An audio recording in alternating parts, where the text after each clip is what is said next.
Chris, how do you say your last name? My last name is Jakubiak. Jakubiak. Okay. Yeah. That was close. Uh-huh. That's what Yeah. I figured. I've gotten a lot of funny pronunciations over the years, so. What do they do? All kinds of different stuff. I'm always usually surprised when people get it correctly, actually. But it's spawned a lot of nicknames, like Jakubi, Coobs, things like that. What do they call you at the gym? Coach? Yeah, some of my coaches call me boss, which I actually hate being called boss. Hey, boss. What are we doing today? Yeah, I really hate chief. Chief is like, it's my Marty McFly calling me chicken thing. Yeah. I mean, when I used to be a trainer, so it was always, just, what are we doing today, boss? That kind of thing. Yeah. So. Yeah, I don't mind it with certain people. Usually coach, Chris, things like that. Chris. I like Chris. Yeah. So, reason why I wanted to talk to you, it was just one of those things where you asked me about the shirt. Yeah. And that's kind of where this idea for doing this eventually came about. It was during the pandemic, and gyms, as we know it, were kind of shutting down. Yep. And me, as not only, I used to run gyms back in the day. That's kind of how I started off. That was my background. Mm-hmm. Worked my way from whatever instructor to running clubs. Went to school for this. I teach it now at universities. And then as I'm just, sitting in here, this is basically my classroom, I started to see how gyms were closing down. And I was just thinking, wow, how are they going to survive the two things that, if anything, that it taught us, like gyms and the body? That's basically what we do. That's what I teach. That's what your business is. Yep. You couldn't have the two worst possible things to happen to a business. I guess there's other worse things, but just as far as you need people in the gym to survive the gym, but you weren't allowed to have people in the gym at the time. Mm-hmm. So I'm just watching, these small studios kind of close here in the city. The bigger ones, they were able to survive. They have, lots of capital, so they were able to kind of hold out for a while. But then I started seeing these small gyms close down. And then as I'm paying attention to social media and just the news about people I know, I knew you from jiujitsu, and we'll talk about that. Yep. That you did that. I didn't know that at first that you were Hustle Fitness. I knew you were, a practitioner of jiu-jitsu. You were higher ranked than me, so I knew you were around. I knew we know kind of similar people in the gym. And then I started to notice that you're still out there. The name was still out there. It wasn't one of those places that was gone. So yeah, thankfully. No, that's what I'm going to. Yeah. I'm probably going to hit you with. It's not a hard question, but it's. I was thinking first, then we can kind of calm down a bit. It was like, how are you able to maintain the business while everything basically is just disappearing? You had a business which needed people, but you couldn't have people in the gym. Yeah. So how did that change your mind about how to run your gym and business? Mm-hmm. So just start I don't know. You can start anywhere you want. I mean, take your time. I'm just wondering how did you? This whole thing could be taken away from you instantly. Yep. And then you were able to survive and still be around. So start wherever you want to go. Yeah. So when when we were kind of forced to shut down, we kind of saw it coming. And I'll circle back to this, but really I'd say the two biggest things that kind of kept us going, the fact that we've actually been in business for 10 years. So that was like a huge part of it, not just that, but the fact that we had so many loyal members that kind of kept us going and stuck around. So that was like a big key to that, and I can talk more about that later. But the other big thing was that we switched everything online right away. And we had started an online program in 2019 to just kind of, add more revenue essentially from a business standpoint. So you were doing online kind of classes or just one-on-one training? What? I was more like writing specific workouts for people. Like Okay, if someone lived in another state or country, they would, I would write a program for them every like 4 to 8 weeks, and then we would meet on like a monthly, bi-monthly basis, and then I would, explain the program. We'd hop on a Zoom and just go through any like instructional, key points of any exercises if they needed that. But I had 2 people that were doing that in 2019, and then we switched over about 70 to 90 people to streaming all of our classes online via Zoom. And I was part of a couple other kind of like, I guess, networking groups of other gym owners, trainers. So I kind of, bounced ideas off them of how to do things. And then that, along with just working with my team that's under me, which is another huge reason that, that we survived. I have a lot of loyal coaches who I've brought up over the years that work for me and work for Hustle. And that was like, the fact that most of them, stuck around with us, and that was a big key to us kind of keeping it going. But, as soon as we closed down, we just started off doing virtual classes. And I think at first we were doing like 4 a day, and then we cut it back to like 3 times a day, where we had a morning, a noon, and a night. Sure. And we would get a few people, I'd say 5 to 10 people typically for each one. And, when things started to shut down, everyone was at home. So it was like, people had really no other option but to, work out at home or not. Like there was really nowhere to go. So, and I got a few old clients who had moved away. I got them back in with the online program too. And so and really when we first shut down, it was a lot of work. It was, but then I'm sure the learning curve of how to do a class online at first seemed so, casual, but then the reality probably hit. I'm sure. Yeah, it was, as far from a coaching standpoint, it was more challenging because people, we had to get creative with the equipment people were using, and we would, we had a class that we would do exclusively with ropes. And, we still tried to do that. We'd have people shake towels, beach towels, or soup cans. So it was pretty fun. And, the coaches were really creative with the ways that they came up to do things, and then the members too. So it kind of made it fun. So in some ways it was turning this negative thing into a positive. How did you see your members kind of rally around you as far as your membership? Just because I'm sure that, pure numbers at some point, they're hanging around, they're loyal, but what did you see as far as numbers? You have to be specific because I'm sure you have lots of members that come and go, but how did that affect your overall membership? Did everyone stay, or did you ask them? Did they volunteer? What kind of service? Kind of how did I go about it? What was their view about this? I was really transparent with everyone right up front. And I sent an email out to everyone, and I had some other private conversations with people, and I just said, hey, we're going to have to shut down. I totally understand, whatever you want to do. These are the options that I see that you can do. You can continue to pay your membership in full, and we'll just consider that a solid to us to keep us going, and we're very grateful if that's what you decide to do. You can switch to our online membership, which is about 50% less than what the normal membership is. Or you can, decide to cancel your membership or put it on hold until things kind of come back normal. At that point, we had no idea when things were going to come back to normal. And, even today, for some people, normal still isn't there. Sure. But, we're getting there.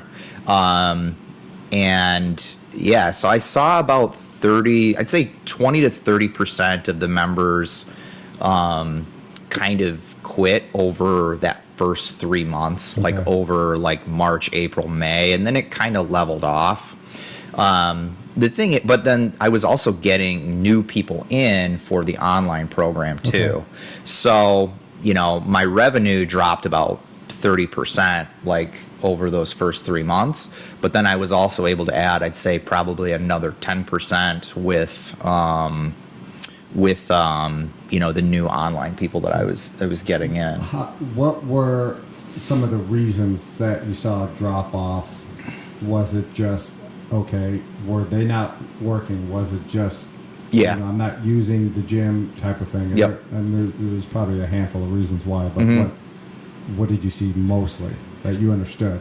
Yeah, every year, like especially living in the city, very transient. Oh, People yeah. are gonna move, even if they're and part of having a brick and mortar gym. Most of our members live within like a mile radius, Right. so like, I saw a lot of people who moved. I had my friend Patricia, who was she was helping me with social media stuff too, and had a membership there. And she's originally from Sweden. She ended up moving back to Sweden, so it was kind of those sort of things where people were moving. We had some people just lose their jobs. I had some people who they lost their jobs and they were like, I still want to continue to support you guys and pay for your membership, which we were like, so extremely grateful for that. But eventually over time, we just started losing more people. Not being open though, I also lowered some of my expenses. So, we were still able to make it. And really the biggest key was just having those loyal members that were there, and having the coaches who were really loyal to me and to Hustle as well, who kept putting in the work every day just to make the workouts, You were talking about lowering expenses sometimes with the brick and mortar. As far as, you could just have classes running, personal training. Mm-hmm. You don't really need, I don't know what your front desk staff situation is. Do you have that kind of staff? Or was it you took over that because, you can lower your expenses. It's brick and mortar. You Yeah. open the door, you can close the door. You can do all the cleaning yourself, which I'm sure you love doing, especially then fumigating. I saw your videos, you cleaning, fumigating back in the day. Yeah, spray with the fogger. Right. I jumped back in because prior to the pandemic, I wasn't really teaching much. I was more like managing the business, coaching other coaches. I do like a yearly internship program where I bring in new coaches that way. But I jumped back in and I started teaching probably like 15 hours a week. Sure. On top of managing the business, which honestly got a little bit easier once we kind of got things rolling with the online program. So I jumped back in. I was doing a lot of the cleaning and stuff like that at the studio too. I had an assistant who was kind of helping me with like all the like admin stuff, who I kind of had to let go because at that point I just didn't really need anyone to do that type of thing. So a lot of things switched around. Just how you had to run the business went from a behind the scenes managerial. Then you had to really jump back in there again, almost like you're starting anew, like you're just pretty much starting over again. Yeah, exactly. Clientele, but this time now you have to do it online. That was puzzling at first when you're thinking about doing online classes because you're so used to you need equipment. That's essentially that's what we think. We're so used to the brick and mortar. We need equipment. You have to be in there. You have to, but obviously people run outside, people use outside, they can take things with you, but as far as the business standpoint, you still needed to have something coming in. That's... Yeah. One thing we did too, we actually, I actually loaned out all the equipment to all of our members for free. I did see a lot of gyms do it, which is... a great idea. And I sign it out like books. That was a kind of like a library type thing. Yeah, I had a friend who owned a spinning studio, and she rented out all of her bikes every month. I thought about renting the equipment, some of it I sold, like if it was things that like I knew I wasn't gonna like take this back. Like I actually wanted to replace all of our kettlebells, so I ended up selling a lot of the ones that we loaned out. And I thought about renting it, but I was like, you know what? Which was kind of scary, and it was kind of a harder decision to make because I didn't really know when this was going to end. But I kind of erred on the side of like, look, these are our members, and they're offering to still pay. A lot of them pay full price for their membership when I was discounting it 50% for the online program. We're just going to let them like take this, and I'll just keep track of it. And then when we reopen, I'll just collect everything back. How'd that work? Because when I started reading back, like, hey, we're back. Can we get that lat pull down back or that bench? Hey, we know. Yeah. They weren't calling anybody out, but they were like, we're back. There were some people that kind of that kind of held on to things for a little bit longer. But it was fine because when we reopened, we were so slow. Like there were so few people coming back in person right away that it wasn't as big of a deal. But most people brought things back like in the first week, and then some people took like another like 2 months to bring things back. So when were you like, I don't know when were you kind of sweating? I don't know your personality, but obviously just seeing what you've been through and just your demeanor and just, I don't know, maybe it's just how we try to calm ourselves when we do when we do jiu-jitsu. You try to breathe, and you kind of have to focus and not get stressed about it. But there had to be a point where you're sweating it at some point because it was just an endless wave. It just kept coming. We don't know. People didn't know. Clubs were open, clubs were closed. Initially everything shut down, so that was just a period you had to suffer with. And then you open, but then you had to close, and then you had to do certain things. There was lots of protocols for the gyms in the city of Chicago that, as far as the rules state. So there had to be at some point. And then they changed over time. Was there now we're sweating it kind of thing? Was there that moment? When we first shut down, I was really nervous about things. But, I tried to look at it. It's kind of what you mentioned before, too. I tried to look at it as a chance for me to kind of start anew and kind of like approach this from a different angle and like, rework some things. So I tried to take like some of the negative and put it into a positive as a way for me to rebuild this business a little bit more. Because when you're outside of the business, you're not in there working on you're working on the business. You're not focusing on the day-to-day operations as much. So it did give me a chance to kind of go back in and sort of like figure out like how I wanted to take it going into the future. So that sort of helped. The other thing I did, I just kept myself extremely busy. When this first started, we were doing, whatever it took to stay open. Like we were training people in their homes. I picked up like 4 in-home clients who wanted to do private training in their homes. So myself and my head coach Richard went to a few people's homes and just trained them there, or trained people outside in the park one-on-one. We also started doing a group workout program out in the park, which it was pretty successful at first, like when teachers were kind of in school, and then when teachers went back to school, it kind of died off a bit.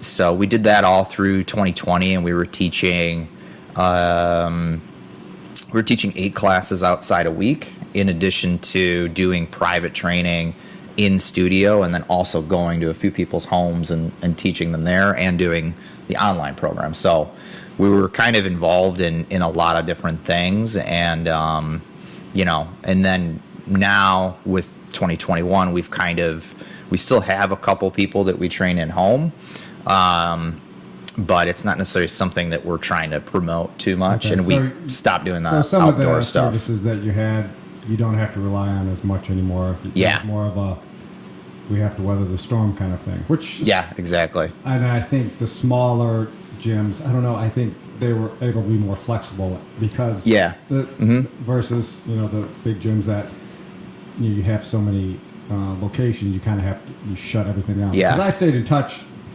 during when everything was shut down and when things started to open back up slowly, some of the bigger, gyms that had chains, I would talk to their regional guys and as far as how they're going to reopen their gyms, and staffing was a big one, especially some of the bigger ones that have that are 24-hour, and they just are used to couldn't find staff. Yeah, they could only open so many locations, even though they have multiple locations nationwide. They couldn't open them all just because they didn't have the staff.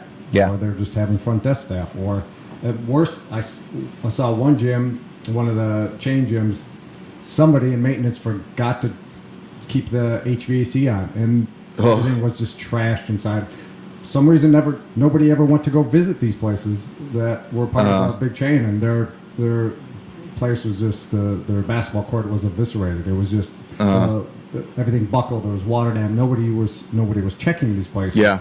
So you wouldn't see that in a smaller private home gym just because you're there, you're trying to maintain. But some of these big ones, they just didn't have the staff to go around and keep the lights on, or turn the HVAC on, or turn the heat, whatever it is, or keep the pump going. Some of these clubs were just beat up. Yeah. But again, some of the larger gyms could kind of eat it a little bit until things started getting normal. What I was trying to stay in touch with, I'm telling them that, okay, what can I tell people? What can I tell students? Okay, this is how things have changed. Because two things, business, we know took a hit, but then the bodies took a hit, our health. Yeah. You can, I want to get your point of view on that, because there's everything I've taught or we try to teach are just things that have been going on for years as far as people's health and taking care of yourselves. And, we don't have to get into discussion would it have helped. But it's not going to help during, a shutdown. Like, not everyone's going to get healthy all of a sudden and can fight a virus. That's just not how the bodies work. So when people are saying, "Oh, people should be healthy, you should do it," yeah, we know that, but it's not going to happen during the course of the summer. Believe me, we've tried. It's not going to happen overnight. I've been teaching kids for years to teach people about this, about what are the pre-existing conditions in the human body, and they're pretty consistent. But you're not going to change all that in 1 year. That's people can get healthy and lose weight, but that's not going to help anybody. That's not the problem. The problem is, going forward now, how do we get out there and talk about it? How do we teach it? How do we just keep promoting it so people do get back in the gyms and realize that it's a good place to be. Yeah. I know PR is tough when, clubs are now, I think in New York, I just read an industry business, they're asking for, they want everyone, they have some kind of proof, which, I don't know, whatever New York does, I don't know how it's going to follow in Chicago.